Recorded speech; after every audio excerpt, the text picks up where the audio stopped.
If you had 5, maybe 10 minutes, what would you tell someone are the most important things, or maybe the 3 things that, will help them explode their sales in 2024 on Etsy? If I had 5 minutes to give somebody a heads up about everything they need to do to crush Q4, to blow up their Q4 sales, it really would boil down to just a few different things. And the first thing is you need to start planning ASAP. And when I say ASAP, it's not just as soon as possible. It's literally yesterday if you're watching this video right now, because the sooner you start, the sooner you will start to see sales. We're recording this well before Q4, but holiday sales have already started ticking in. So we need to get the planning out of the way so we can figure out everything else that's going on. And Scott, planning really comes down to researching the history for your niche, as well as researching your own history. So what does that look like? The easiest way to do this is to use a tool like Everbee. You just go to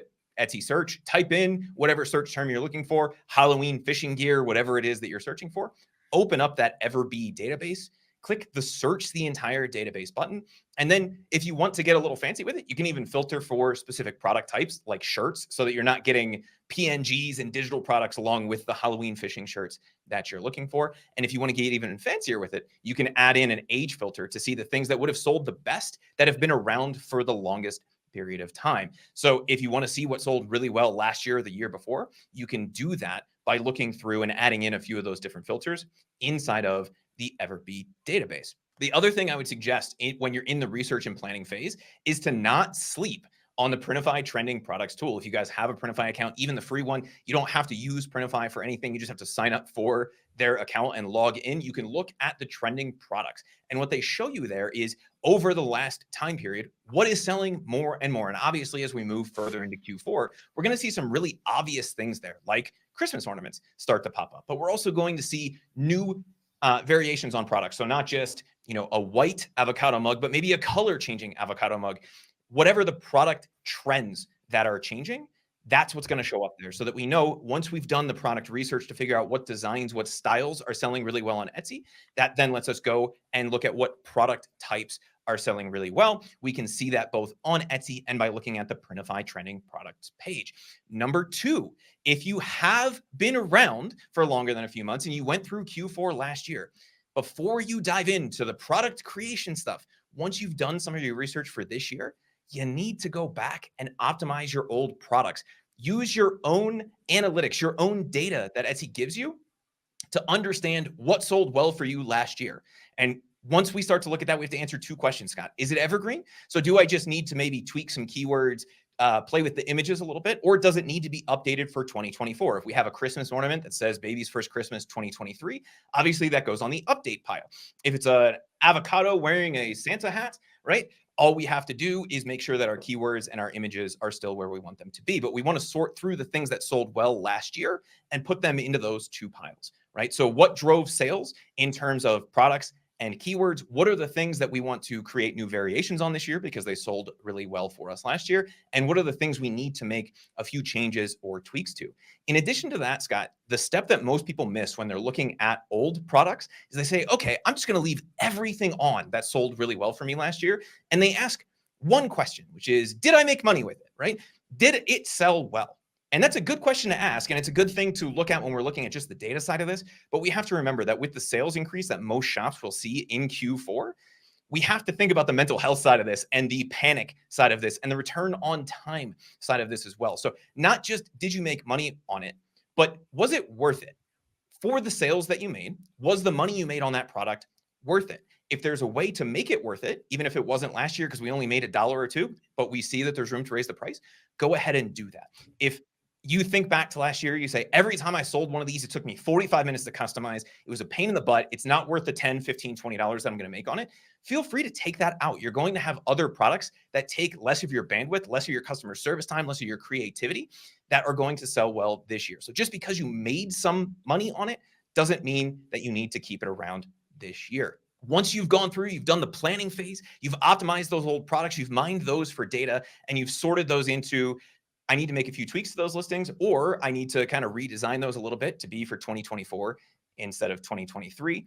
We can get into the product creation side of this. So we're going to go in, we're going to make those updates, we're going to make those changes. We're going to take what we learned in the planning phase and create the new products that we're going to have for 2024. Once we've done that, we can move on to thing number 3, which is turning on ads for in-demand products. And the biggest mistake I see people make here, Scott, is they're turning them on right before they think the holiday season really is. Our suggestion here is to turn them on 45 to 60 days before the holiday. So if we're talking about Christmas, we're actually turning them on around Halloween, if not a week or two before. Why? Well, the last 2 weeks before that holiday, 7 to 10, maybe 14 days before that holiday, people aren't buying as many things for that holiday because they're worried about things showing up on time. So the 2 to 3 weeks before that time period is where that massive sales increase actually happens, the max sales period. Why are we saying 45 to 60 days instead of just 30? Well, we want to have a little bit of a time to do the optimization.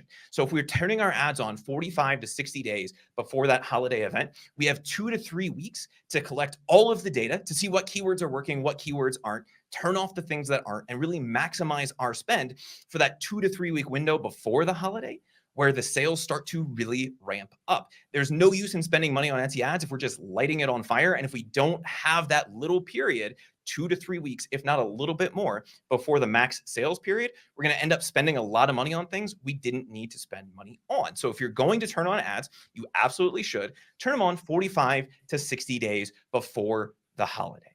Bonus tip for everybody, Scott. If you're sleeping on traffic, right? You said, okay, I turned on those Etsy ads. I've optimized my listings. Is there anything else I should be doing? Do not sleep on building your email list. Not only is it the #1 return on investment marketing activity for e-commerce businesses, but it's also an excellent way to get the early traffic and sales that Etsy's search algorithm craves. So if we're launching new products this year, we can send an email well in advance of that max sales, that optimized sales, that ramped up sales period that happens a few weeks before the holiday actually happens.